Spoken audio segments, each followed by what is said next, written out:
A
word of caution. There are scenes in this story which may not be suitable for adults.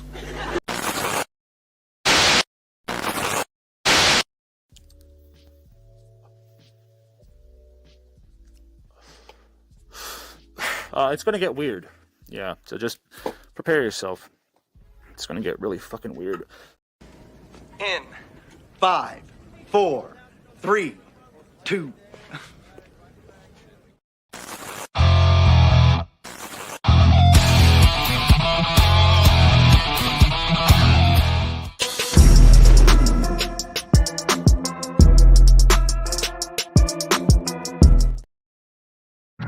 This is the React Attack Podcast.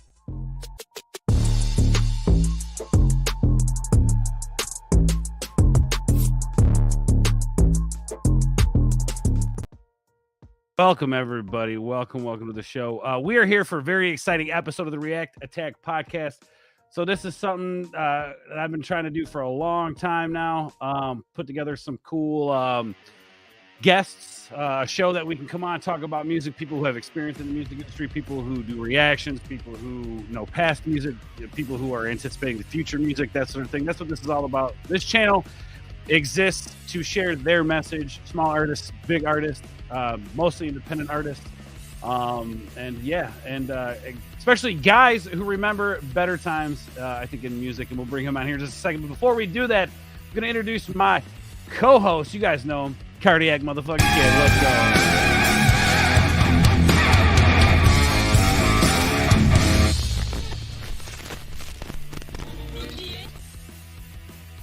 What co-host has an intro like that, man?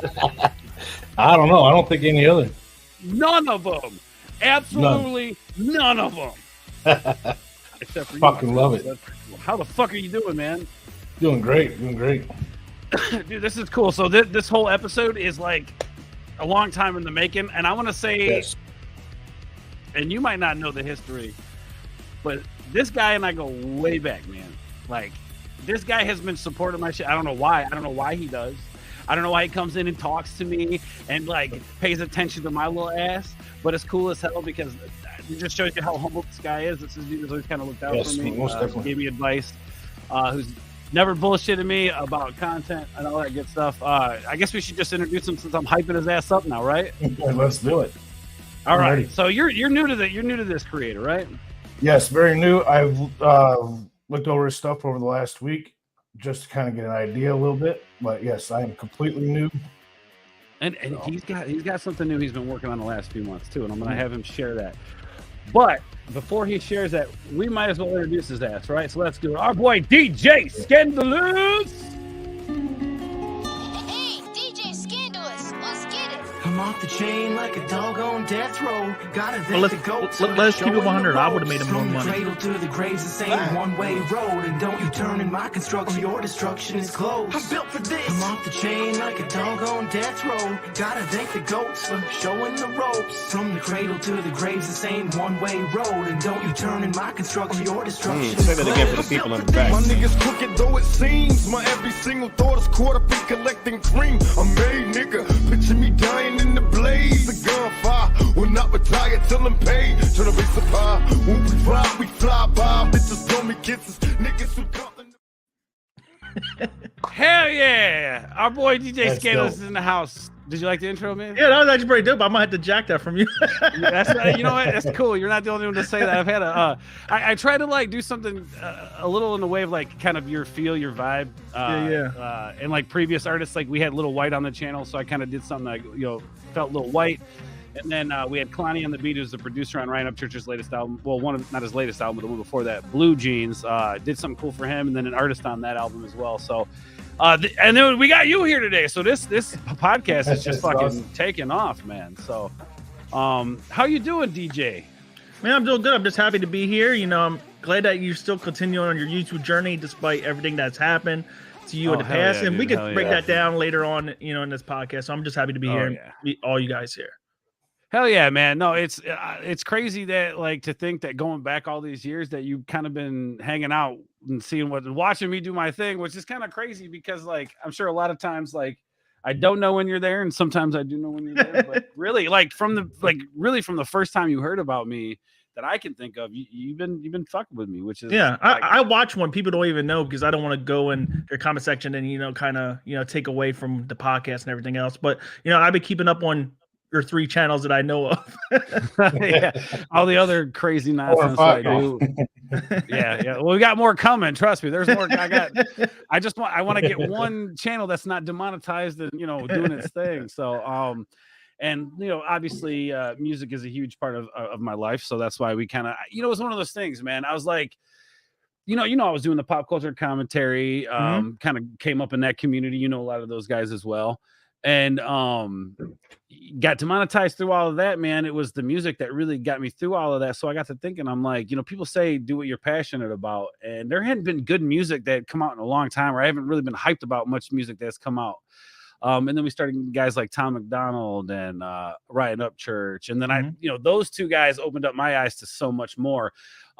Chris Webby, Echo is an up and coming one that I really enjoy listening to. So like all this new music that like actually has got me excited about music again. But you specifically, sir, are knowledgeable. I would say a wealth of knowledge when it comes to the past and early years of hip hop and rap, right? Yep, because that's really what I was brought up on when I was, a young kid in the 90s. It was really like G-funk and West Coast hip hop that was played in my house, as well as R&B music. So that's why I was really geared towards when I was brought up, because not only my parents also listen to music, but my brother as well. Nice. So your parents introduced you to like early hip hop? Yeah. My mom and dad, they like rock and all sorts of stuff, but it was like early 90s. You had Regulator, you had Gangster's Paradise, and we had MTV and Rap Basement and all sorts of stuff, Rap City, MTV Raps, and that was pretty much a staple of our household early in the 90s. Dude, yeah. Gangster's Paradise was one of those songs like even if you didn't listen to rap, you're like, I fuck with that song, dude. Yeah. It was just so hard, and then the music video like really portrayed kind of like what that life was at the time, and really in a lot of ways still is, maybe even worse, maybe even better in some aspects. So it's not just like hip hop that I like. It's just what I was exposed to early on, and then I gravitated towards the storytelling aspect of hip hop as well. And that's why I prefer old school music compared to what we see today, because it's totally different type of hip hop in general.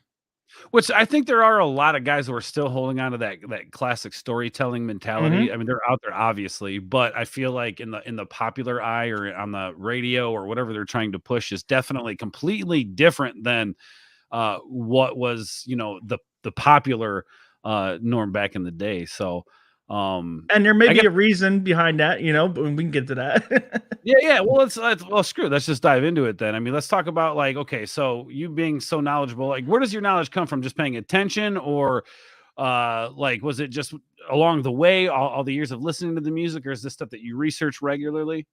It's pretty much just along the way and just growing up within it. And then early on in the early 2000s, when I got exposed to like more hip hop in general before YouTube, there was MySpace, there was, you know, all these hip hop websites, you know, Rap Godfather, there was Rap Basement, there's all these, like, it was a very popular market for hip hop was on these forums. So then we didn't have Facebook groups, stuff like that. You had these forums where all these different topics, and some artists like Tupac and Biggie would have their own dedicated forum, and Tupac had like probably like 5 to 10 different type of forums that had like 10,000 members on each of them. So it was a very active community, and that's how I got engaged with other Tupac fans, other West Coast fans, and that's how I learned more about just hip hop in general as well. And that's really how I got into remixing too. Nice. So the passion and the knowledge came before the remix stuff. Yeah, pretty much. Okay, cool. So with the remix stuff, man, like what that moment you were like, oh, dude, I can actually like take rappers and do features that never would have thought of been existing. So when was that moment where you were like, dude, I'm doing this because that's unique, dude, and that's I think a huge reason, obviously, why you've grown so big on YouTube. Yeah. So when I was in high school, I'm going to tell my age. You know, 2006 was when I graduated. I didn't really know what I wanted to do in my life. I really didn't know what I wanted to do in my life. And my only really hobby was sports or video gaming or just listening to music. So at that point, I didn't really know about making music and stuff like that, but I was still engaged on all these hip hop communities on the internet. It seems kind of obsolete now because we have YouTube and we have Twitter and everything else now that has taken over for that. But all these communities where I just engage with other people, and then other people also sharing their artistic recreations of songs and also art and stuff. That's how I got exposed to actually the craft of remixing, because there was all these remixers from Russia and Australia that were already remixing Tupac stuff since the early 2000s, like year 2000. Wow. So I got exposed to it, and I remember hearing a song, you probably never heard of it, is Fabulous, So Into You. You probably don't know who Fabulous is, right? No. But now you'll have to send me a link so I can react to it. It was kind of like a rap song, but more R&B-ish. And I like, when I heard it, I was like, Tupac or, you know, Biggie would fit so well on this track. And, you know, I wonder why like someone hasn't done it already. So what I did is I just, you know, downloaded before they online, they would have like acapellas where it'd just be the vocals of the artist. Somehow they got access to the vocals. I don't know if like engineers or producers leaked it, but when someone makes a song, they have multiple layers of just their vocals because they're listening to the beat in their headphones. So it's not like, you know, back then I thought when people made a song, they just made it right on top of the beat, and you can't do nothing about it, right? Well, so that's how they're kind of doing it nowadays. Kind of like a freestyle, right? So that's how I thought how they made it. But then when I really figured out that they, you know, have vocals and you can extract it and change stuff, you know, that's when I got the idea. Okay, maybe I should do it myself because other people weren't doing it. But I just remember, you know, making that, and it was horrible because just real quick. Just though, I want to put this in scope, because what you said, just think about, there are probably either CDs or there are files out there that exist with just Pac's vocals. Just like every single master track has those individual tracks, and they got to be somewhere, man. That's wild. But anyway, I'm sorry, I didn't mean to interrupt, but go on. But yeah, a lot of bootleggers came and they would leak unreleased Tupac songs and would leak vocals and stuff. So I remember how we got access to a lot of vocals. You know, Vlad TV, DJ Vlad. He was putting together a Tupac mixtape called Rap Phenomenon about 2002. And this was a big popular mixtape that was all over the boardwalks, and it was bootlegged everywhere. So it's a very popular Tupac mixtape. And he was awarded vocals by the Tupac estate to go in and remix stuff with like Ja Rule's beats and Dr. Dre's beats and Eminem's beats and stuff. So it was very popular. What ended up happening is LimeWire. Everyone had LimeWire where you just type in and steal stuff. He accidentally had the folder of all his acapellas available to LimeWire. So, you know, all the Tupac fans downloaded all that shit. So that's how we got all the Tupac's vocals, you know, and that's how I was able to remix stuff. But when I was young, 19, 18 years old, back in like 2008, 2009, I didn't understand you got to match the vocal speed with the beat speed. So everything was just off. Right. And I didn't really understand different sections of the beat. That's just something I would learn through time and listen to other people's songs and listen to Tupac songs and just really trying to understand the different variations of a beat and how it goes from like the beginning of the story to the end of the story, because then you have the intro part of the beat, then you may have the verse where the, you know, some of the elements of the beat kind of like dissolve and drown out, and then you have the hook section, which you may bring in more instrumentation during those hook sections. Not a lot of DJs and producers realize that early on, and that's, you know, it's just trial and error, really. Okay, so formal training for you, formal like no, and really just... it was like I'll just upload it, and people are like, okay, that's trash, that's good, and just really criticism is what really helped me. Is that first video still up on your channel? No, because this is not my original channel that has almost 1 million subscribers. I had one before that, which I was doing remixes and stuff for these forums and stuff, but my really pop off on YouTube wasn't even remixes. It was actually making trailers for 2K and stuff back in like 2009, 2010. Really? I would take like mod. It was before 2K11 because that's when Michael Jordan came back into the game and he was, you know, on the cover and stuff. So I would take a modded version of Michael Jordan and stuff and make 2K trailers, and then I would put music over it, and that's how I got like millions and millions of views and shit on some of my earliest remixes as well. So that's how and Call of Duty as well. So that's how I got. Was that your first channel, or was that this channel that you had? Yeah, that was my first channel. So that first channel had maybe like 40,000 subscribers in 2009. Yeah. Wow.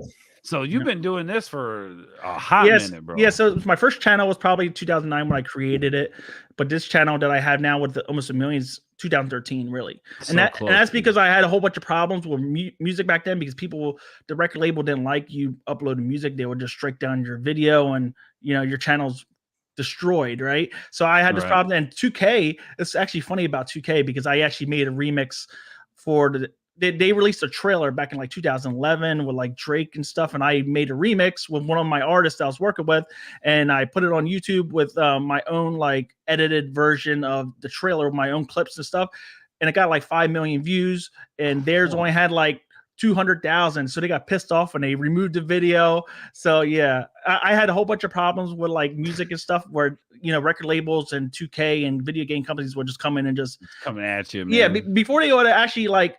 Now they just put a claim on it and take your revenue, but back then they just strike your video, and 3 strikes and you're out. So I had a whole bunch of problems, and then I lost my channel, and it was really like a couple years until I really got back into YouTube. It was because I still had a Facebook page that had maybe 5,000 followers at the time. Now it has 400 some thousand. So I had a Facebook page where I just engage with my fans and post the pictures and, you know, whatever. And I have a YouTube channel. So, they would just say, hey, do you have this remix still that you put out? Do you have your mixtape? Can I listen to it? That's so crazy that people remembering the... Yeah, cool. and I was like, I said, I haven't been on YouTube for like 2-3 years, and they were just begging for it, and people all over the world was begging for my music, like Australia, Russia, people. I have a large audience in Africa, you know, people that don't even really know English, you know, they were asking for my mixes and stuff, and I was like, okay, I'll just make a new channel and post it up, and I posted up my "If I Die Young" song, and that got like 20 million views, and that's how I just, you know. Was that the first track you dropped on the new channel? Yeah, that was the first one, and then "Hold My Hand" with Michael Jackson. Yep. Hell yeah, dude. Look, that just goes to show you, man, when you got a good idea, folks, anybody who's thinking about coming up and creating content, man, find a good idea, run with that shit, because you never know. Yeah, and like if you're just making content and like 5 years from now, you might have a random video from like 5 years ago that just goes crazy in the algorithm because something happens, you know, or like, you know, something with a movie comes out and you have an old video reviewing this, you know, maybe the whole franchise stuff that I can like just grow randomly 5 years from now. And you may think you have a small channel, and overnight, you know, it grows. It's crazy, man. It's crazy. So how long has this channel existed, the one that you have now, DJ Scandalous? Well, it's going to be, it's 10 years now. Yeah. Wow, man. Wow. Congratulations. Yeah. But I was kind of small time into like 2017, and that's when I hit 100,000 subscribers around probably early 2018. And then from there, I gained all, you know, the additional 800,000. Damn, that's what's up, dude. Man, hell yeah. But again, it's the hard work, man. It's putting in the time. And I know it's not easy to edit this music. I know it's not easy to put it together, man. it's a lot of clicks on a mouse and really small spaces. All right, that's what Yeah, it is. so Man. how I make music is not even a turntable. Like I don't mess with turntables. Right. I don't consider myself a wedding DJ and stuff like that. Like there's a lot of people that hype up these DJs that just do they go to the bar and just play a bunch of songs on a playlist and they call themselves a DJ. I call myself a DJ, but I think of myself more of as a producer because what I do is I create beats or I license beats from other producers. And I'll go in and I'll mix the vocals, I'll chop up vocals and make my own verses if I want to. I'll put on other artists. I will take part of the verse and make a hook, and that wasn't originally on the song. I could put my own singer on there because I work with singers and other artists as well. So like there's a lot more that goes into what I do compared to what, you may have a DJ at a club or something. Oh, for sure. No, definitely. That's crazy, man. So with the whole getting other artists, and when did you start pulling in other artists and start creating in that way? Because obviously you were like mixing, and then also on top of that, with the copyright music stuff, kind of, I guess the questions go together in a way. You working with other artists, having to put other beats and stuff, copyrighted material. How do you deal with that now? Are you actually like paying out producers for the rights, or how's that working? So how I came out with artists was the same way that I came across with like Tupac stuff. So I gravitated towards Tupac's music mainly because when I was young, I went through a lot of traumatic incidents in my life where I was in a wheelchair. I was also, my sister died in 1994 when I was really young. So when I grew up, I actually, during junior high is when I started acting out because I didn't really understand death early on when I was 6 years old when I lost her. So it was around 10 years old when I started acting out, because, I missed my sister and I didn't really want to replace her, but it was really, I gravitated towards music, just like understanding the message in certain songs, whether it was Tupac, whether it was Biggie, Nas, DMX. And I found Tupac's music to be the most moving towards me. Those songs like Unconditional Love and Baby Don't Cry, that was actually released after he passed away, that kind of like inspired me and gave me hope and maybe, know that, a good time can come out of all this. So that's why I dedicate everything I do, whether even if I do my own podcast or I do video game or something, I still always get back to the Tupac fans because they're the ones that were there since day one. They were there and pushed me to actually do my YouTube channel. They were the ones that were always coming to me with Tupac questions and stuff like that. And that's always been a passion for me. I wouldn't probably be here if it wasn't for that music. So I've always given back to the Tupac fans and I will always do that. So what actually getting involved with artists is the same way. Like I was on the forum and there was actually rappers that would actually submit their mixtapes or rappers that would be on remixes and stuff like you'll do a Biggie and Tupac. They were like, okay, I'll drop a verse on there. And we also have like mix battles. So then we'll have like two DJs battle each other for the best remix. And then we're like, okay, you can only use this song. You can only use this artist. It has to be this length or too many verses. So that was a big popular thing back in the early 2000s, kind of like a rap battle. And so then I got introduced to other rappers on that actual website. And that's how I got introduced to T Busy. He is a Michigan rapper that I still work with today. We made hundreds of songs. And that's really, he introduced me to other singers as well. Yeah. Hell yeah, dude. That's what's up, man. Damn. Awesome. That is cool. Right there, just being a part of the community. It's how you and I got to, know each other. And this is actually the first time we've actually sat down and actually like had a full blown conversation. We've talked a lot in DMs and you've come in chats a lot. So I blown away that you even pay attention to who the hell I am.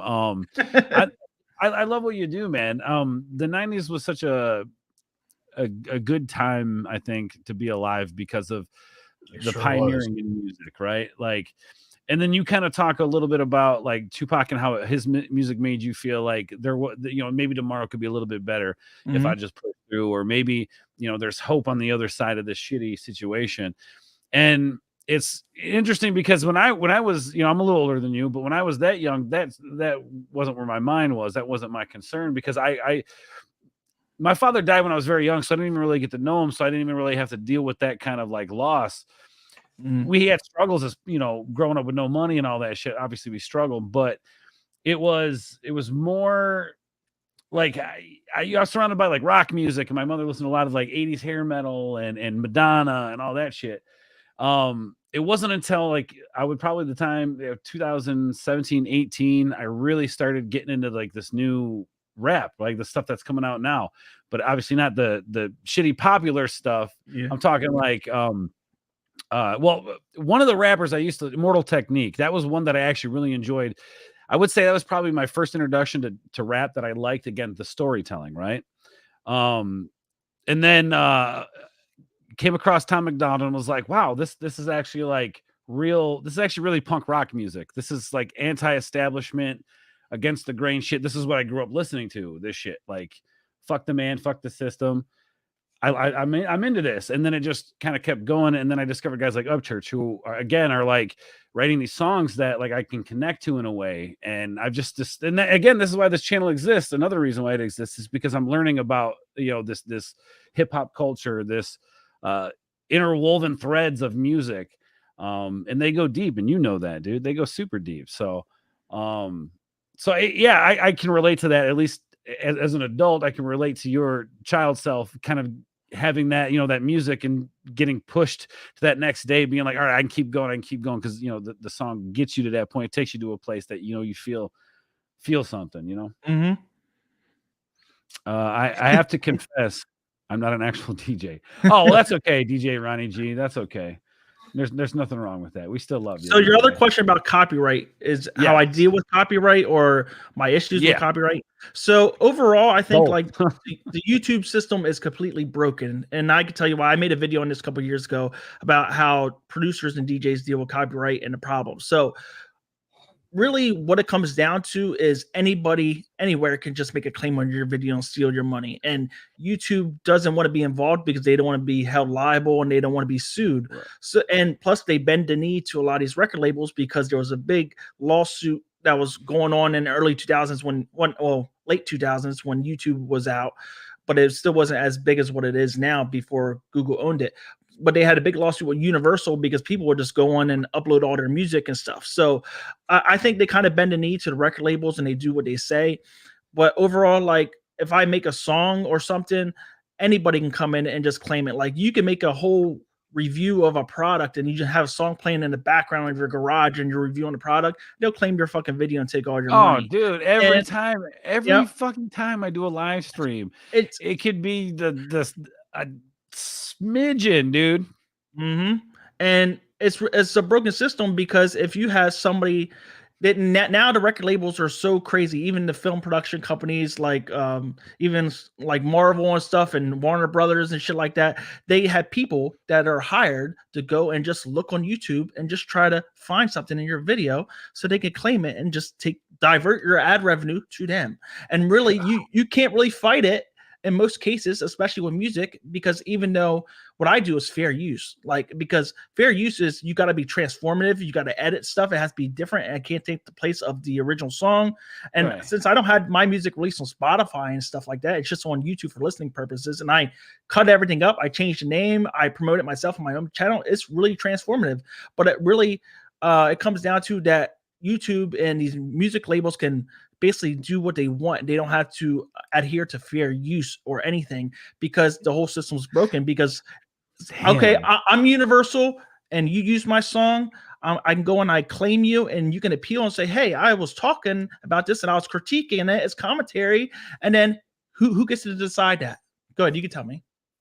They get to decide that. They get to decide it. So they get to decide, So there's no judge in the system. If I want to steal your revenue, and if I'm a record label and I want to steal your revenue, I will put a claim on there, and you appeal it. I'm the one fucking reviewing it. Sorry for my language. Yeah, that makes sense, dude. That's so. So I'm gonna be like, decline, not approved, and that's how the whole system's broken. And now you have all these people that just do fraudulent claims, right? They'll take your music and they'll release it to a service like TuneCore and stuff, and they'll put it on YouTube, not YouTube, Spotify, and then they can have an automatic claim that can go on existing videos on YouTube. So then a lot of these artists get messed up because you have these fraudulent people from Korea and China and all sorts of taking your stuff, and then all these automatic claims go on all these millions of videos that people uploaded, and they just take your money, and YouTube does nothing about it.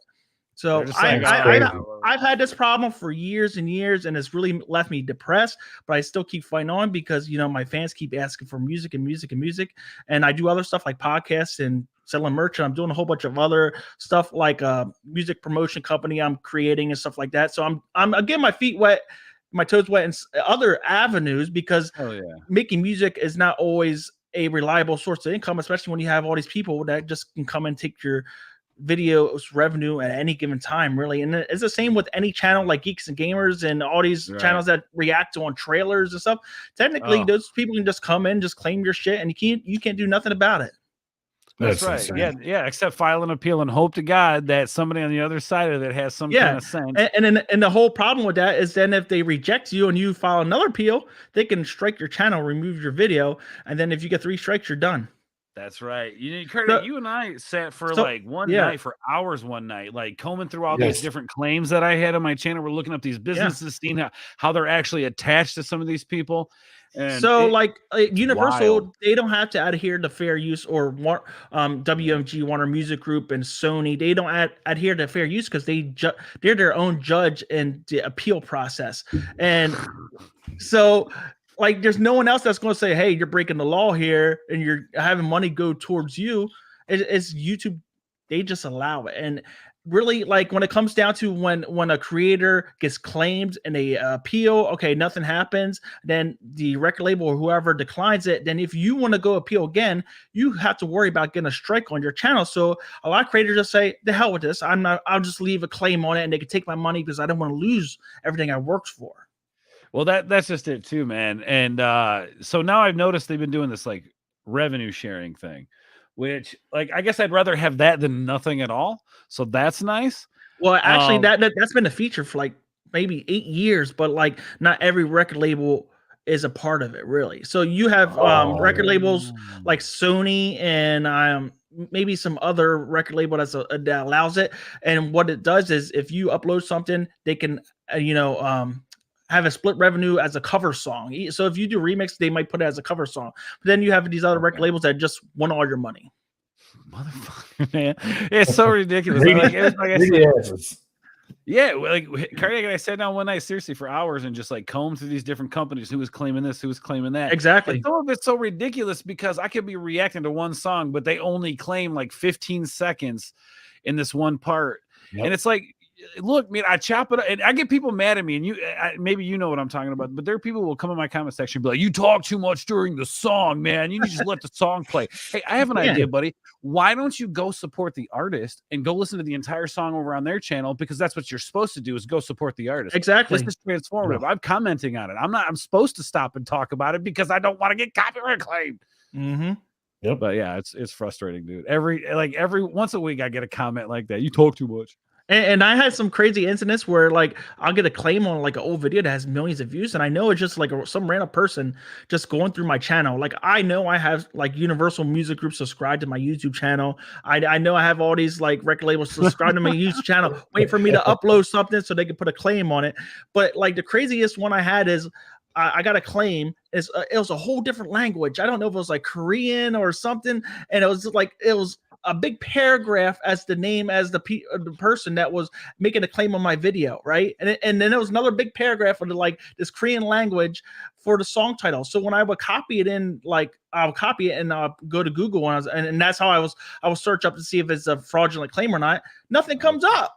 And then when I try to dispute it, and I'm like, hey, I bought this license from this producer. Here's the license number. I own the rights to actually use this beat because I licensed it from the producer. They decline it. And I don't even know who the person is that's actually making the claim. That's how broken the system is. That's crazy. You have nobody to reach out for YouTube. Nope. From YouTube. And most people can't YouTube can't step in. You can have a YouTube buddy and they'll be like, sorry, we can't handle legal claims and stuff like that. Yep. But really what I do now is if I don't make the beat myself, I'll go and I'll purchase a lease on a beat. And then, a lease for a beat that producers because there's a lot of producers on DJ that'll make a Drake type beat or Rick Ross type beat or Biggie type beat, right? And it'll just sound like an old beat of one of their albums and stuff. And they'll release it on BeatStars and stuff. And then you can purchase a license, a non-exclusive and exclusive license. Exclusive license is more expensive because that means only you can use the actual beat. But if you purchase non-exclusive, you get rights, and it's usually cheaper because anybody can use it that purchases it. But I usually purchase a beat, and have a lease on it. That way, because some producers will put their beats in the content ID and stuff like that, and when you upload, you get an automatic claim. But if you have a lease, you can dispute and say, hey, here's the number and whatever, I purchased this lease, and they got to remove it. Let me ask you this. Now, is this something that you could do where you create your own claim company and claim your own shit? Like I'm copyright claiming my own shit. You can do that. I don't know the complexities of that. I think it's probably hard to get approved by YouTube, but apparently YouTube approves of all these shady. Well, that's it. I'm saying all these weird shady people can do it. Then why can't DJ Scandalous do it? Yeah, but one of the other ways is that if I release if I make a beat or a licensed beat, I can have a different artist on the song, and I release it to Spotify, and then I can make a YouTube version with other artists and stuff, and then I can have the original version go through Content ID, and that can put a claim on maybe my remix or something like that, and there'll be split revenue or whatever, depending on what other claims I have for the vocals and stuff on my YouTube channel. Well, just something to think about. Like, if you want to combat this shit like that, I think maybe as you're building what you're building right now, and I love it. After 10 years in this, you're still building shit, which is cool. Mm-hmm. Because I think a lot of people, they especially I've seen it in some reactors where they blow up, they gain a bunch of stuff, and then they just kind of stick with that formula and don't evolve and don't change. And then you see their numbers like tank, and it's like, man, what a waste, dude. Just got 200,000, 300,000, 400,000 subs, and he's literally like doing less work to his content than he was doing before. And now YouTube is such a mess because they implemented these shorts, right? Because everybody wanted to hop on the TikTok train, and everyone thought TikTok was going to be banned. So you had Instagram, you had Twitter, you have everyone steal Facebook, steal all the ideas and features from TikTok. And now we have all these short videos. It's just people just reacting to shit, and they don't really put nothing else besides, the little video of them in the corner, and then in the main video, and all there's like, wow, guilty. That's awesome. I like that. And then they make money on it. And to me, that's not fair use. That's not transformative. If you're just going, wow. Awesome. Yeah. Well, that's the thing. It's almost like you can't do anything other than that, because then somebody's going to claim it, or there's going to be some kind of issue. Like with the shorts, man, I get why people like shorts. I get it. But because it's dumbing society down, like it drives me nuts. But it's almost like a necessary evil at this point. Mm-hmm. And I've just been battling on a way to come up with something unique and different than other than what you were saying, which is just being like, yeah, this is great for 15 seconds. This is awesome. I don't mean you exactly. I mean, like people like Sniper, but I am guilty like that. They have like 40 million subscribers, and all they do is just take other people's content and just put themselves in the corner and don't give credit to the original uploader. That, to me, that's content stealing. Yeah, yes. Okay, I see what you're saying. And I know Cardiac's been using stuff to like promote. So like, and I'm a huge advocate. Like I said before, man. Like when people complain about, I talk too much. Look, you're supposed to go support the damn artist anyway. You should be here because you want to hear my thoughts on the music video or the song or whatever it is we're reacting to.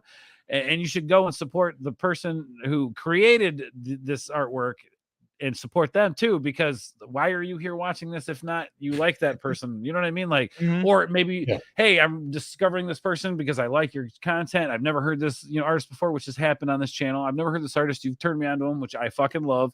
And then go support the fucking artist, man, and just come and enjoy that fandom here.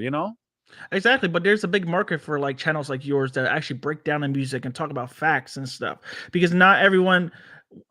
There's a lot of people that like listening to music, but then they want to know more about the artist, and that's where kind of like my channel has succeeded, because I've did commentary videos and news on Tupac and other rappers and stuff. I do podcasts. My Facebook page is always talking about albums and songs and music facts, and I have other big time hip hop platforms now that I have created myself that do news for like old school and new school. So like there's a big market there that people that just want to sit back and just listen to someone else break down a song or break down an artist. Okay, yeah, it makes sense. Yeah, no, it's cool too, because like people come in and honestly I get way more love than I do like the negative stuff. So I don't want to like make it seem like people are just negative all the time in my comments, because they're not. We get way more love. People are like, man, I love what you do. Keep it up. This is a great reaction. And the coolest part, and like I think I can talk about this on this level with you because you understand where I'm coming from with it. But with some of the other content creators, like the, I guess what's left of what used to be called the Fandom Menace, the Rebellion now, I guess is what you would call it. What's cool about what I've been doing with the music stuff is we're getting people that I've never seen in community before, people that I've never seen come watch my stuff before. And that to me is super exciting. Is it nice that like, yo, hey, somebody from the community is here supporting? Yes, that's great.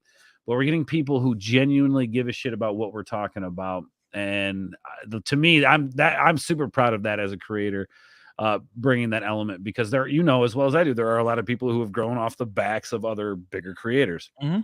And I'm not here to do that, man. I'm here to build my own shit and say my own piece, basically. So, but yeah, no, man. So there's something to be said about that, and especially like branching off and doing your own thing, which you've been doing. And funny story, how I got introduced to everybody was back in like maybe like 2018, 19, somewhere around then. I thought I was the only person on the planet that hated the Last Jedi Star Wars movie, right? I thought I was the only one. I walked out of the theater back when it came out 2017. I'm like, you just killed off Luke Skywalker, right? You killed off Snoke without giving his backstory. And you got another movie planned. So how are you going to do it in the next movie when you just killed off your main character and your lead villain? It made no absolute sense to me. So I thought I was the only one, and I just went into YouTube to search up reviews, and then I found Jeremy's Geeks and Gamer rant. That's how I got introduced to everyone else from the the old school Fandom Menace. That's crazy, man. But you remember them days. You remember them, dude. Those were wild days back then, man. Mm-hmm. Like people writing articles about all of us and shit. And, yeah, it was crazy. I'm sure they still do. Oh yeah. Well, that's the thing, man. This shit's been dead for like how long? It's like, God, man. I haven't heard the words Fandom Menace uttered in probably a couple of years now at this point, man. Yeah, which is wild, because like that was such a pivotal, I think, point. And the only thing consistent through all of this, I think all this crazy shit going on in the world, has been music, at least for me, because we've got the old music that we can always go back to, and I don't have to listen to the new shit. We do have some new shit that's coming out that is just, to me, pure fire and makes me feel things. So another reason why I decided to go down this path of music. But it's just kind of cool how, like, I honestly, like, I didn't even think about you when I created this channel. And then I was like, oh yeah, that's right. He does all this fucking music. And I wanted to talk more about, because I talked about bringing you on for like talking classic hip hop and shit. Yeah. But then we created this channel, and I was like, fuck, this is perfect, man. We got to get Skandalous on this motherfucker, bro. So, dude, it's just awesome to see, where we've all come from, man. It's, the building a channel, it took 3 years to get to 1,000 subs. I built this channel, I put heart behind it, I put work behind it, and in 2 months we're right back where we were before, which is like fucking mind-blowing. Yeah, and if you keep at it, who knows, you might have one random video that goes crazy. I did a reaction to, it was when the Oliver Anthony stuff was popping off.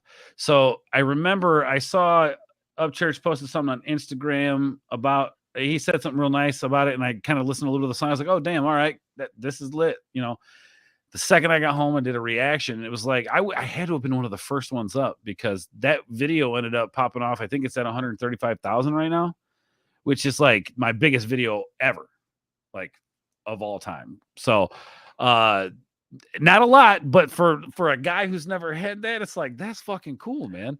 Now, did you have claim problems after that? Like, not at all. No? Not with his music. No. Yeah. I never ever have an issue with Oliver Anthony's music. I would say, like, for most content creators, even if you have millions of followers and subscribers, the biggest fear is that you'll wake up to all these claims on your shit.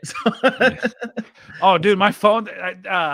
Was it the other day? When I do streams, I turn on music. I don't monetize my streams. People can send super chats and all that shit, but I don't like monetize it to where there's ads playing, because I think that was a big issue with my channel before, when somebody came in and spammed. Basically, these alt accounts were coming in, and it was triggering the ads to play.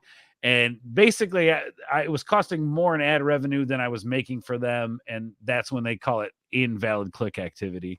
And that's when they were like, oh, we're shutting your AdSense down. Because it wasn't even really YouTube. It was Google that did that shit. It probably was some hate mob from Twitter going after all the, people that talk about the woke stuff in movies and stuff, because that happens a lot with Fandom Menace. I wish that was the case. Well, it was a couple years ago with your first channel, right?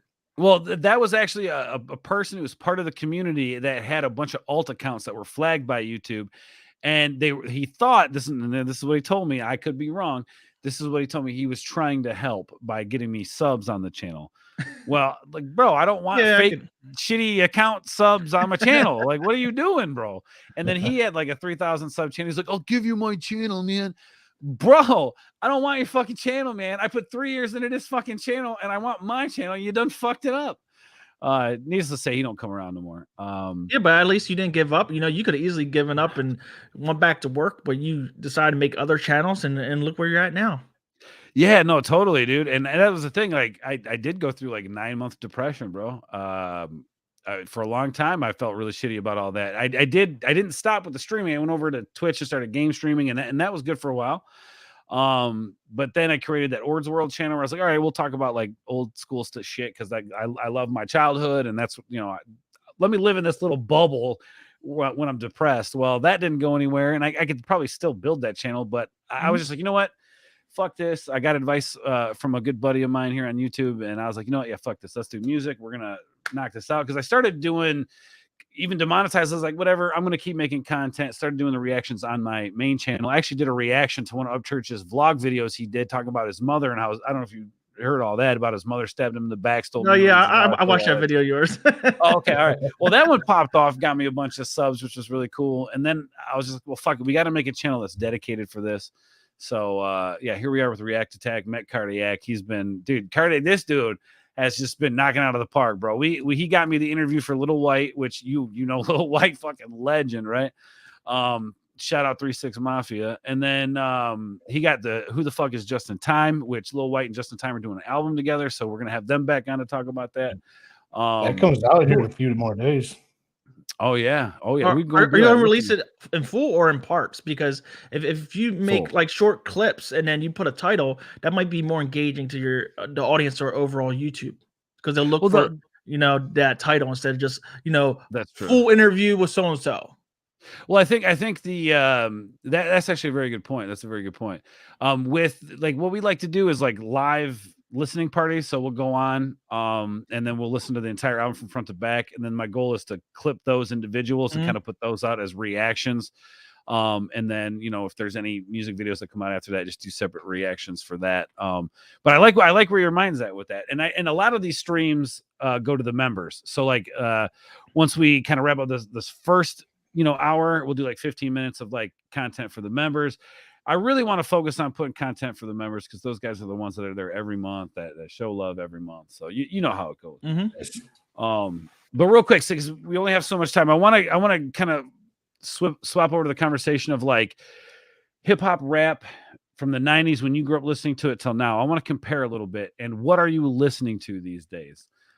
Because I'm very curious. I know you love Pac, and I know you love that good classic 90s hip hop shit, that gritty fucking badass shit. But what are you listening to these days?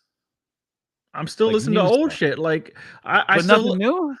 Well, yeah, because the old school artists still come out. Like Nas is up for a Grammy this year for his album King's Disease 3. So there's still artists like Nas and LL Cool J that drop music and stuff like that. So I still gravitate towards that type of music. I don't really like modern hip hop, and the reason why I don't like modern hip hop, because I think a lot of it's just flash in the pan, and a lot of record labels now they'll find a person on TikTok that makes a catchy song and they'll sign him, but they're not really qualified to be an actual rapper or whatever, because they're just a random TikToker that makes a song. They don't know how to rap on beat. They don't know how to make a second hit. It's just a viral song, and that's really all what rap is now. Rap is, you know, back in my day, songs were like maybe 3 to 5 minutes long. You have 3 verses, sometimes 4 verses. Now hip hop is like 1 minute and 59 seconds, and they only have like 1 verse, or the whole thing's a hook, and that's it. And there's really no storytelling to it. So I still gravitate towards rappers that actually have lyrical value, like Immortal Technique, like you said earlier. You know, Black Star. There's you can still get music. Lauryn Hill still does live performances and stuff, and having Hip Hop 50, where we've seen all legends, you know, like Chuck D and Slick Rick and stuff, was really great to me, because that's the type of music I love. And I do hate on like rappers now because I feel like there's not much talent. Like I said, you have rappers that rap Sure. on beat. You have mostly all the rappers now have ghostwriters. They don't even write their own material. Right. It's how And you then get people like Sexy Red, man. yeah, and then the other thing, the sales are so inflated because back in the 90s and early 2000s, you actually had to go to a record store and wait in line sometimes to get one album, and that you couldn't even preview into like FYE and Sam Goody came out, and when you had the headphones and stuff. Before that, you couldn't even preview the actual album. You didn't have YouTube and YouTube Music to go and sample all these songs or know what's coming out. You actually had to go there, spend your $12 to $15 for one artist, and that was a record sale. Now these artists, get all these crazy numbers and they try to put them up with Tupac and Biggie as having all these albums sold, which is not even a fair comparison because now these young kids, $12, $15 gives you access to millions of songs on Spotify and YouTube Music and iTunes and stuff like that. You don't have to, only pick one artist. So then when, my subscription is up, I lose access to all my music on Spotify and stuff like that. But back in the day when we had CDs, you owned the actual music. So these record labels and Spotify and everything, they want to prop up these artists and say, oh, these are real album sales, but they're not really album sales. So that's one of my main problems with that's not necessarily a problem I have with music. It's just like the artists are not as timeless and as classic of what we grew up on. And it's just how it is. Like, I still listen to Tupac's music. I still listen to his unreleased music. I still listen Nas and all these other artists. There's some new artists that I like Pop Smoke and Nipsey Hussle. And, unfortunately they passed away too. But other than that, it's just old stuff for me. Right on. Hey, that's cool, man. Nothing wrong with that, dude. At least for me, I like a lot of these new guys, and I know what you mean by the substance, right? Like what they're saying, the substantive inside the meat and potatoes. There are, to me personally, I think there are rappers out there that do that nowadays, but yeah, they're not getting, I think the radio play and the attention. Yeah. And they don't get the marketing and promotion from the record label. And I'll tell you why that is, because back in the 90s, there was a whole big problem with making gangster rap music. You had NWA saying F the police. You had Tupac saying F this politician, right? Tupac's album was pulled off the shelf, his debut album, Tupac Now, because he had a song on there called Soldier Story. And there was a kid that was listening to the song on the Walkman, and he shot two state troopers. Maybe been two or maybe one. He shot him, and then you had the vice president say, oh, this gangster rap music is poisoning the minds of this young generation, much like rock and roll. Your parents used to say about rock and roll, oh, it's the devil's music. So they were trying to paint this picture that it's turning all these kids to do bad things, much like they're saying now video games like Grand Theft Auto doing that, right? So they had said, oh, Tupac's putting out this bad music that's influencing our kids in a negative way. So they had his first album banned, and the record label had to take more action against these artists, because back in the day, you couldn't just go and make a song in your bedroom, right? And with a mic and stuff like artists do now. That's cheap, right? And I don't mean that in a bad way. It's cheap that I don't really have to pay nothing. I just need a good mic and I just need to record. Back in the day, you would have to go to the studio, pay the engineer, just pay for studio time. And sometimes artists had to pay $10,000 a week to record music, and this will come out of their royalties from the actual record label and stuff like that. So like the record label was tired of having these artists record songs that they couldn't use for the actual album. So if I have Tupac or Ice Cube or someone just making a whole bunch of songs about police, and I can't use it because I'm getting all this backlash from, Vice President Dan Quayle and stuff like that, and all these politicians, then the record label's losing money because you guys are wasting studio time making this music that we can't put out. So I feel like music has gone in a way that's where it's commercialized rap, and they got away from that because they were losing money and they want more control over the actual artists. So they'll pick artists that don't have actual talent. They'll pick artists that do short songs and stuff like that. They're just catchy and they see somebody who's willing to take that paycheck and not give a fuck about willing to take that paycheck. They aren't conscious. They don't got to worry about them going off and making Tupac changes type record that inspire a community of people, right? So you don't got to worry about that. You just make some cool, some hit for the radio, and they make their money. And it's commercialized rap because now you have these artists, they're going in, they're promoting KFC, they're promoting Mountain Dew. It like everything with rap is so geared towards making a social influencer out of these rappers now. Right. And so like that's why like I think like they don't release Tupac's music now, because Tupac has 130 unreleased songs still. This guy recorded 700 songs in 5 years, which was kind of unheard of and still hasn't been duplicated, right? And they won't release his music because they don't want music going back to the conscious rap where they can't control their artists anymore. And they want to have artists that they can just put in these deals and they control what music they put out, and and they cut ties with you at any time and have your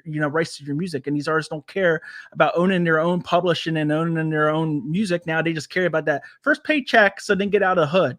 Right. And this is what I love about the independent scene and why this channel mostly focuses on the independent scene guy again. And I'm going to use Upchurch and Tom McDonald as references because those guys are like, I think on the forefront of this whole independent, like we're doing it ourselves. We're creating something like you said, timeless, right? These are guys who do their own thing. They don't, they don't have record labels. They just create art and put it out there. And that's why I love guys like that, because that's what I grew up in the system of, fuck the system, for the people, the actual people who give a shit about it. And again, that's why I fuck with these guys. So I will reference those guys a lot. But again, like you said, that timeless. What's up? Oh, I was just going to say something about like Tom's. So his first digital album was The Brave. Every album before that, you only had to physical. buy. Yep, only way to get is to buy physical. And I love that too, because again, it's a fuck you to the man, right? It's like, look, I'm going to show you that I can do this regardless of your influence or not. And man, I fuck with that so hard, bro. I fuck with that because there's this hypocrisy, I think, in the music industry, right? You got like Lizzo and all these people who do this like really provocative fucking music, which the difference I think about provocative back in the 80s and 90s was it was almost kind of like you had to wonder, right? It was almost like suggested. It wasn't outright said, right?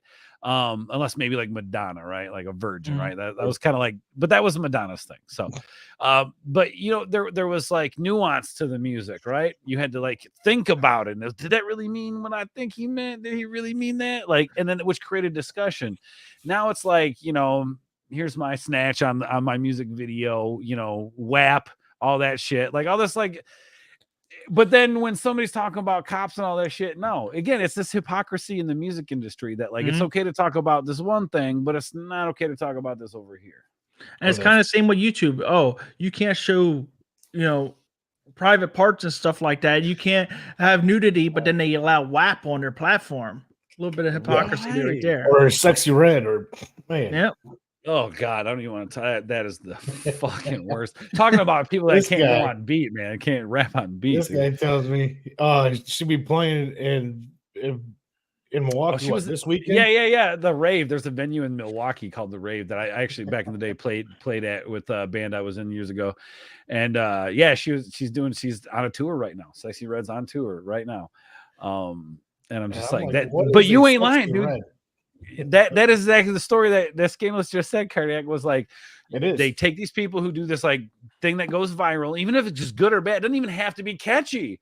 It can just go viral, and they're like, fucking send them on tour, man. And then of course agents got involved. She probably got advances that she's gonna have to pay back. And then a lot of these artists fall off in a couple of years, and you don't hear nothing about them, or they can't make another hit. Like you have all these songs from the 80s and 90s and early 2000s that still get radio play, that still are on the charts because those are classic music. There's not a lot of classic music still being created. No, man. Timeless, like you said, baby. That's what's up. Timeless music. Yes, sir. Well, we should probably sit down and talk about the death clause. I watched this video the other day talking about the whole music industry and how like some artists are worth more dead than they are alive, which is it's talking about Tupac and all this shit. So we're going to start getting into that conversation, and this is going to be for the members. So guys, we're live. Once this is done, this will be clipped out and put onto the members. So you guys want to catch this live, you have to stay here for this. Okay. You have to stay here and be a part of this conversation, or you're going to miss it. And it goes over to memberships, which you can join the membership and watch. If you're, for whatever reason, you can't, you're watching this on the replay. Anyway. Okay. So, we talk about the death clause, or I mentioned that. We don't have to talk about that now, but in regard to Tupac in this whole situation, like what is going on in the world of Tupac? Because a man that's been gone for how many years there's still news being talked about with this guy. Honestly, like when I say like Tupac is the most relevant rapper in the world, I firmly believe that, because this guy has been gone since 1996 and he's still talked about more than Eminem and Drake, which is beyond crazy to me. Like he's talked about more than Michael Jackson. And Michael Jackson is probably way more iconic than Tupac, but for whatever reason, Tupac is still more relevant.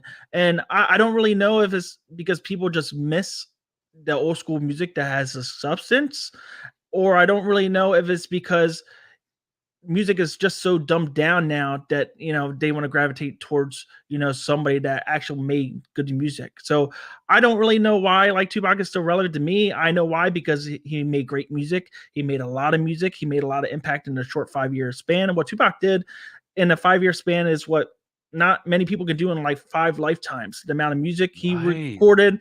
This guy was photographed over 1,000 times. You're still seeing new photos of this guy. And this was before everyone had smartphones and all these type of cameras and stuff. It's just unbelievable. And he made like 6 movies in that short 5-year span while he was doing tours and making all this music. Like this guy was a workhorse. And I can't really tell you why he's talked about more than other people that are like deceased now, like Biggie and Nipsey Hussle and DMX and stuff. It's just how it is, in terms of like Tupac, why he's more relevant, I would say because he has such a broad fan base. It's not just American people that like Tupac. When I make music, I get all these comments for people in Africa, people all over the world in different languages that love Tupac, and they come to me and they say, hey, I love his music, or can you post about this, or can you talk about this? And I think it's because the way he was just so outspoken. He didn't care about what the record label want him to say. He'll say whatever he want. He didn't care about what the politicians will say. He'll say whatever he want. And he talked about real stuff that mattered, stuff in the hood, teenage pregnancy that people were not talking about, rapping about his mother that no other rapper was doing at that time, and then making music that inspired you, or telling you a story about oppression and the Black Panther movement and stuff in the United States, and how hard it was with their upbringing. And I think that's why it relates to a lot of people. Like one of Tupac's most well-known songs is Changes, and that came out after he passed away.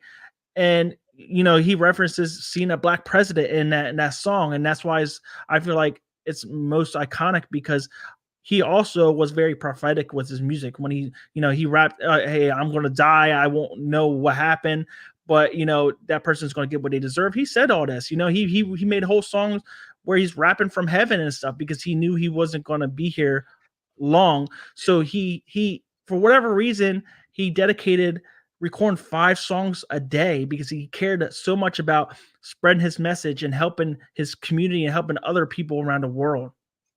That's wild, man, to think. Here's the thing, man. Somebody who's been gone for as many years as he has continues to not only bless us, but receive blessings. That just goes to show. I think a lot of it also, I'm guessing, because I don't know the guy, and I've never watched a lot of media with the guy in it, but he seems like the type of individual, and you did kind of hint at it a little bit, where he's like, he's that guy that never wanes from who he is as an individual. Mm-hmm.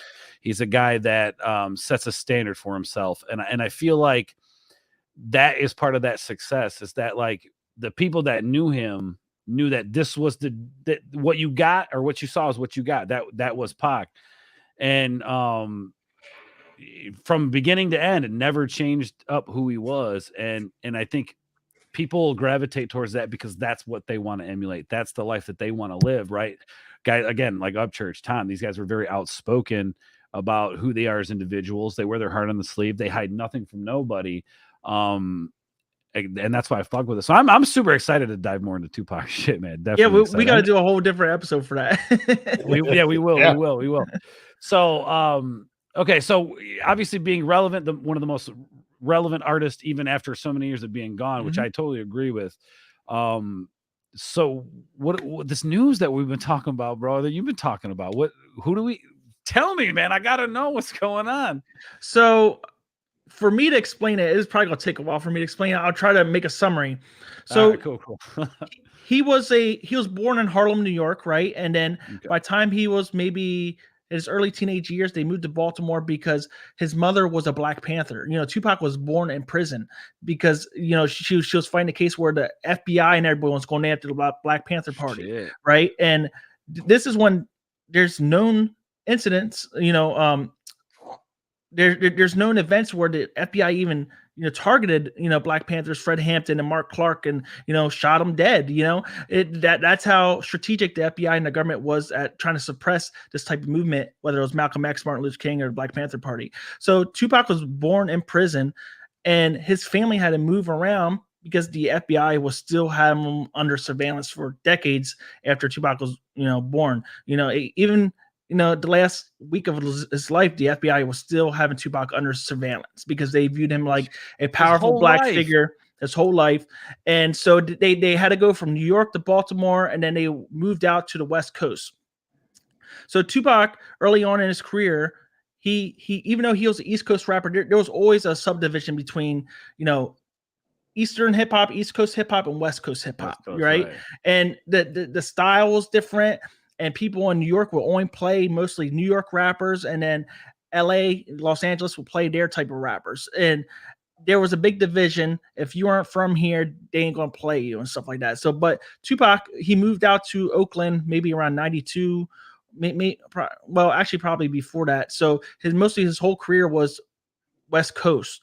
So then he made music there, and he had a lot of incidents involving police or other rappers, right, that were jealous or whatever. So what ended up happening around 1994, he was involved in a shooting where he was going to a studio in New York City, and this is where his friend Biggie Smalls, Notorious B.I.G. was, which they became bitter rivals after this. But he was going there, and then he ended up being shot and robbed, and that set off a chain of events where it would pit West Coast rappers against East Coast rappers. So you had Tupac, Snoop Dogg, and these rappers on West Coast that will start dissing rappers on the East Coast. And really what ended up happening was that Tupac went to prison for some other shit. That's a whole big conspiracy there. You're why he telling me went to that prison. Tupac started the battle rap.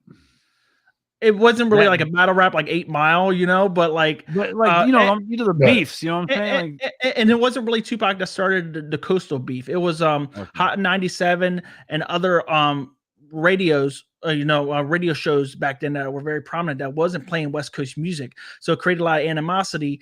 And then you had Bad Boy Records, which is synonymous with the East Coast, and Death Row Records, synonymous with the West Coast with Dr. Dre and Snoop Dogg.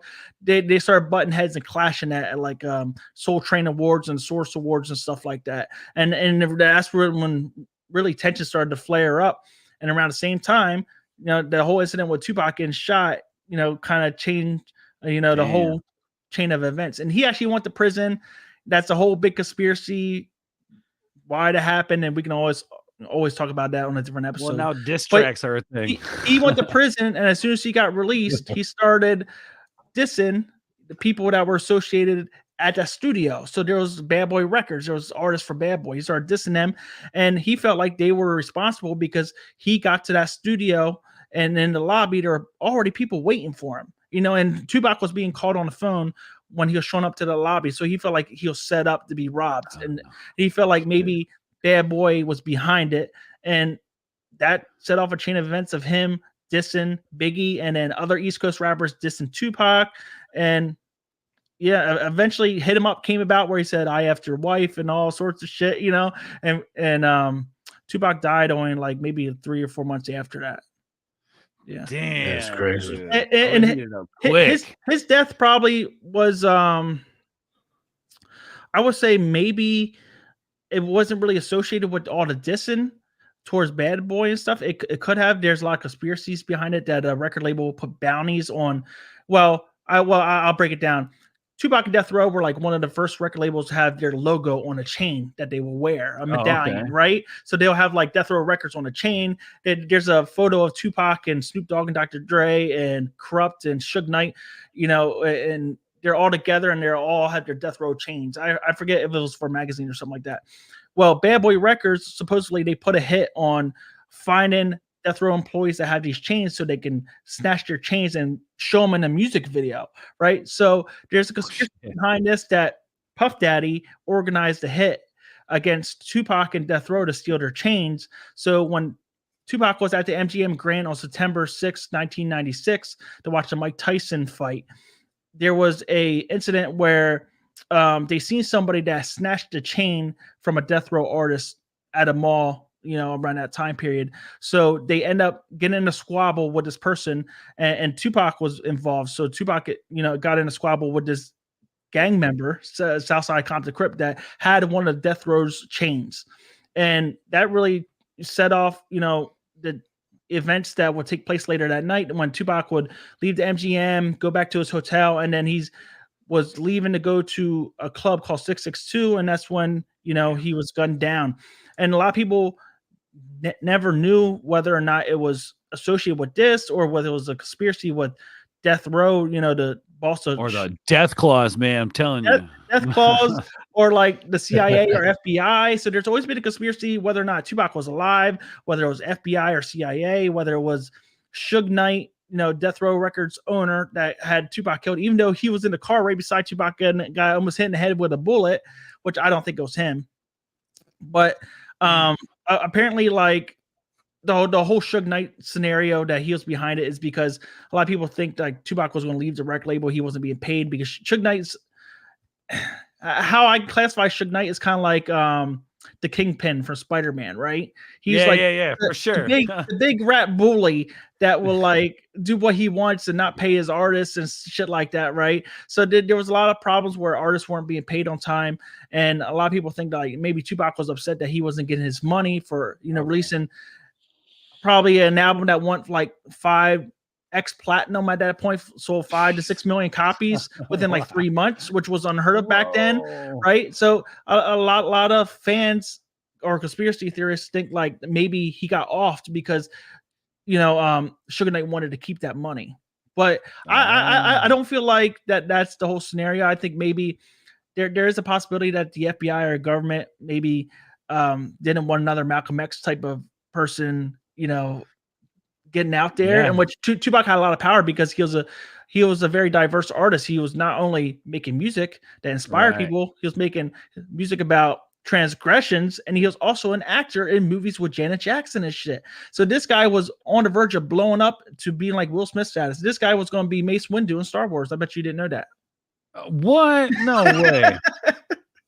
Yeah. Shut the fuck up. So there's a lot there to talk about. We can always make another video on that.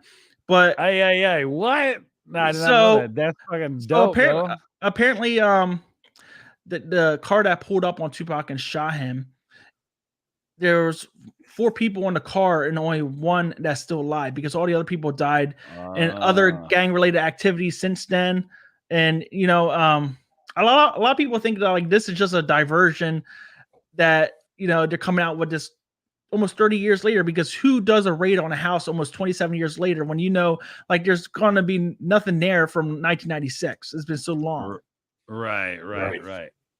But so, so how this guy got caught. So yeah, let's set that up real quick. So do we know who killed Pac, or is this allegedly like No, it's definitely this guy. So, and I'll break it down. So the gang member that had the chain at the MGM Grand where, you know, Mike Tyson was fighting, that Tupac and Death Row got in a fight with, right? He was a part of the entourage that, you know, rolled up on Tupac and took him out on that night. And it was him and some other gang members and his uncle, Keefe D. So Keefe D is the one surviving one, his uncle. Really, the only reason, like, I assumed the you know, LAPD, because this happened in Las Vegas, right? So Las Vegas PD and LAPD already knew who was behind all this. Like I could tell you, like 15 years ago, we already knew it was Orlando Anderson, the person that got beat up. And then we also already knew that Keefe D, his uncle, was in the car. It's just he was a free man, basically. So what ended up happening was around, I would say maybe like 2009, 2008, Keefe D actually got arrested for some drug-related charges. So then they did it like an agreement.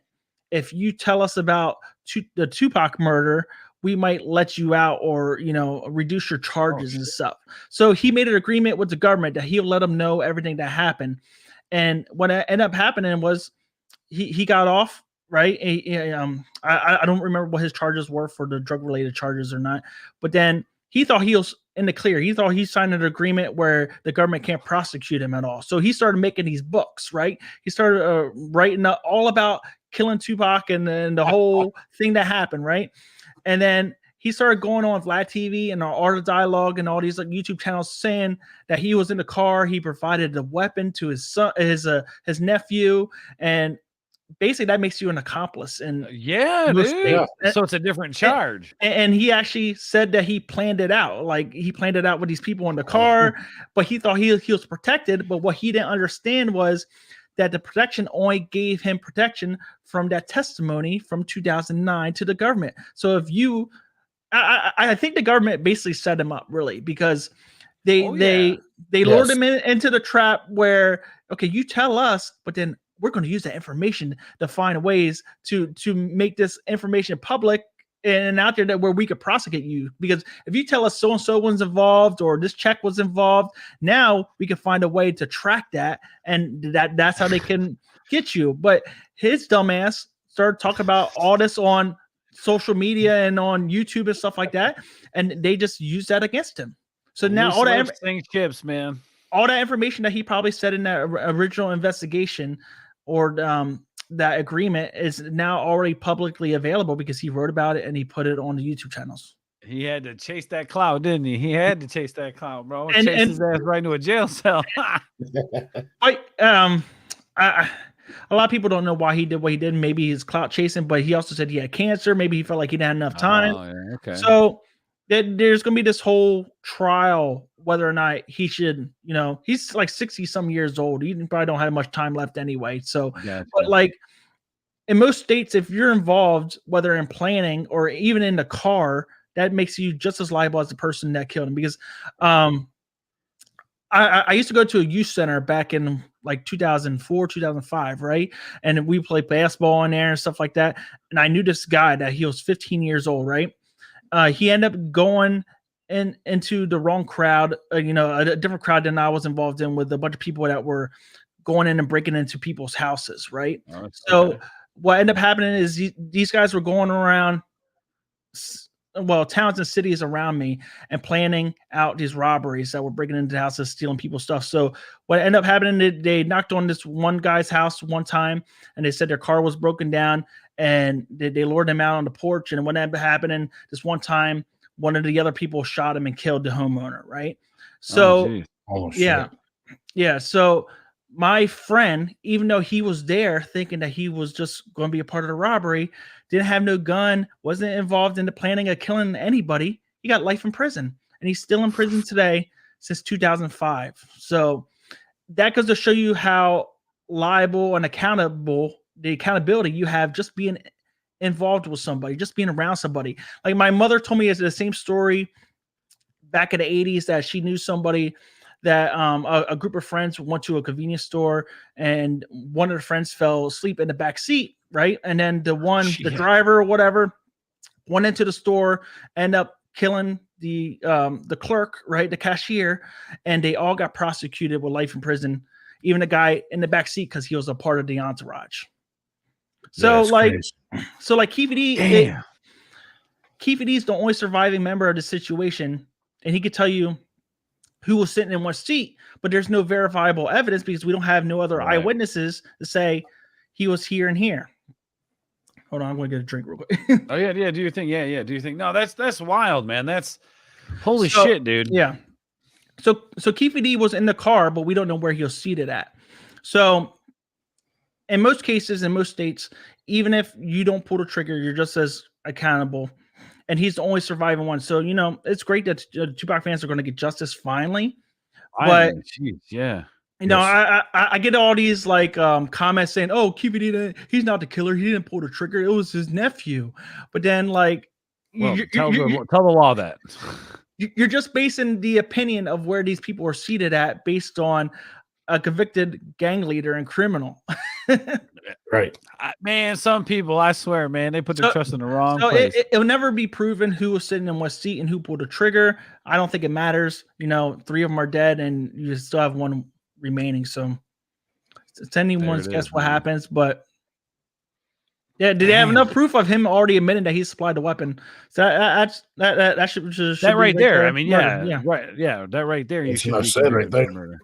Absolutely. 100%. But if I'm him and I'm writing a book, right? The best cop out is to say, "Hey, I didn't do it. It was this person that's dead. He shot, not me." Man, well, yeah, I'm sure. Man, are you going to be paying attention to the trial and all that? You guys going to be covering it? I probably might have a podcast after where we break down what happens. Hell yeah. Apparently he has a public defender, so it's basically a wrap, you know. So that's all these guys, a public defender? Yeah. So okay. He's not making any money from the books or what? I'm just curious, man. I mean, if he's going to jail, I mean, at least got to make money off them books, right? Yeah, but I don't think it's enough. Like, I don't know. It's just a crazy incident. Like, maybe there's a play by the government here to get him to snitch on who put bounties out there, because apparently that's a whole other thing where this guy has said that Puff Daddy Sean Diddy Combs paid his entourage $1 million to, you know, take out Tupac. So like maybe this is why they went after him so many years later, you know, did the raid on his house because they want to see if he can attach Sean Diddy Combs, Puff Daddy, to this whole situation. That may be the big fish. Yeah. Whoa. But we haven't heard anything from you know, the police forces involved in this, whether Sean Diddy Combs is attached to it or not. Or he probably could be. It's just they probably don't have no proof, right? Because apparently the person that was paid is deceased now. So like, and back then you probably didn't have computing records of like, you know, withdrawals and the checks and stuff like we do now. So maybe it might be hard to trace the money. Well, if they can figure that out, and that's what is exposed, that, you know, P. Diddy's got something to do with this, man. Holy shit, dude. And that goes back to Tupac dissing his artist, Notorious B.I.G. on Hit 'Em Up. It's all going to come full circle, man. Well, shit, dude. Unfortunately, we got to get ready to wrap this up because I think we can sit here and talk about this for hours, I wish I could break it down better, but I knew that we had to get out of here. No, and it's all good because, like, guys, do me a favor. We're going to let DJ Scandalous over here. He's going to plug his stuff real quick. I don't know, Retro, if you're still in. I know we have some of his links up here if you guys want to follow him on Instagram. If you guys want to follow his YouTube channel, I'll drop the link for that as well. But this is the kind of stuff that he's covering over on his channel, guys. So if you like classic hip hop, you like Tupac, you like all that stuff. Right now, there's a lot going on with Tupac, the news and everything. Obviously, they found somebody who's involved with this killing, so there's more to come for that. But DJ, real quick, while we wrap this up, you want to let everybody know where they can find you, my dude. So you can just find me on YouTube as DJ Scandalous with a K, Skandalus. And there's actually a funny story behind that song. Well, my actual name is, well, because of, oh, I hear music right now. Yeah, right. Let's go, baby. So the reason why I spell it like that, it goes back to being like a YouTuber. So you want a unique spelling for your name so people find you in search results. So I always spell it with a K. My first name's Kevin, so I feel like the K fit me better. And then actually goes back to a Tupac and Nate Dogg song called Scandalous on the All Eyes on Me album. So that's how my name came about. But you can find me on Facebook. You can find me on Instagram, Twitter, DJ Scandalous on YouTube as well. And I also have Scandalous Talk for my podcast where we break down Tupac and other, you know, West Coast artists. Yes, I've almost finished all the episodes. So make sure you guys go check it out. It's a fresh new podcast that's coming out, been around a few months. You guys don't want to miss it. Scandalous Talking, dude. Was it your co-host you got in there? He's cool as fuck, man. Iceberg Slim, yeah, he's from the Fresh Out Hip Hop show, which they break down like Nas and all these other artists on their YouTube channel as well. Fresh Out Hip Hop. Hell yeah, man! If we could drop his YouTube link as well, that would be awesome. Thank you, Retro. Definitely have to check that out. modding it up in the chat. We had a lot of people come in today. I think the conversation was very captivating. Not a lot of people commenting, but definitely people here watching, which is awesome. Dude, DJ, thank you so much. Yeah, no problem. I appreciate DJ Scandalous coming on today, man. This is freaking awesome, dude. You're a legend in my eyes, and the fact that you even give a shit about what we got going on here. Still a lot more to talk about with Tupac and YouTube in general. So if you guys want me back, you know, the door's always open with me. I would love it, dude. I'd love to have you on more, and awesome. let's keep the communication up. And yeah, so I'm gonna play your intro as an outro, and then if you got to leave, cool. If not, I want to ask you a question about your production on your podcast, because I'm curious about something. So sit tight for 1 second. We're gonna play your I guess now what would be an outro. Again, thank you to DJ Scandalous. Come on, making this shit hot as fuck. That's my boy right there. Y'all don't even fucking know it, man. So we're gonna play. I just gotta find the damn clip. I should be better prepared for this stuff. Where the hell did it go? Oh, you know what? I think it's all the way at the bottom. All right. Thank you, DJ Scandalous, for coming to hang out. Appreciate you, brother. Hey, DJ Scandalous, let's get it. I'm off the chain like a dog on death row. Gotta thank Well, the goats. let's keep it 100. I would have made him more From the money. cradle to the graves, the same one-way road. And don't you turn in my construction, your destruction is close. I'm built for this. I'm off the chain like a dog on death row. Gotta thank the goats for showing the ropes. From the cradle to the graves, the same one-way road. And don't you turn in my construction, your destruction is Say that again for the people in the back. My niggas crooked though it seems. My every single thought is caught up in collecting cream. I'm made, nigga. Picture me dying in the blaze. The gunfire will not retire till I'm paid. Tryna be surprised. When we fly by. Bitches blow me kisses. Niggas who come. Dude, that was awesome. That was so cool to have him on and hang out with us, man. Super cool dude. Super fucking knowledgeable. Like, dude, I smoke too much weed to remember this shit, bro. I seriously, I don't even smoke, and I can't remember all that. Well, like with you, I'm like, yo, when I'm like cardiac, I need to know about what's going on with Upchurch. I go, tell me, bro, because you know the deal, man. So I just love this whole learning experience, man. Getting to know the history, getting to talk to people who are truly passionate about this shit. Just, dude, this is why I fucking do this shit, baby. Is because it is shit right here, man. Because the dudes who fucking love music, who love this shit, who just want to be a part of it, man. I fuck with it, dude. Appreciate that. Great interview. Fuck yeah, guys. Yes. Do me a favor, guys. Go check out Cardiac Kid 86. Let them know where they can find you real quick before we get the fuck up out this bit. Cardiac Kid 86 on YouTube, Rumble, and Instagram. That's right. And guess what? He's got a new intro coming, baby. Cardiac Kid 86. Appreciate the fuck out of you, brother. Be back.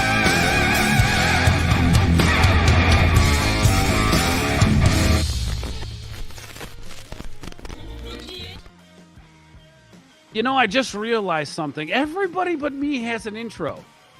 Oh, wait, no, I do have an intro. I think I do. It's not cool. You know what? I do. You know, I'm going to play that one.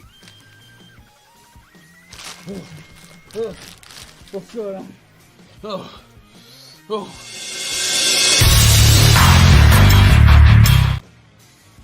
that. Anyway, guys, thank you so much for coming and hang out with us tonight. Very excited y'all came out.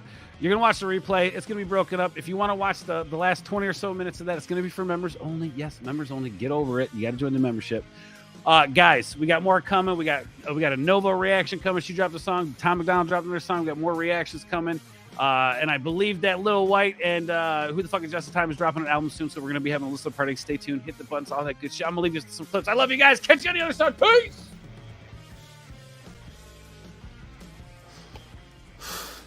It's going to get weird. Yeah, so just prepare yourself. It's going to get really fucking weird. Maybe I'm wrong on this one, but for me, the beast doesn't include selling out. It's like a new pair of underwear, you know? At first it's constrictive, but after a while it becomes a part of you. Well, they say all good things come to an end. What's that got to do with this show? Good night and party on! Party on, Wayne! Party on, Gar.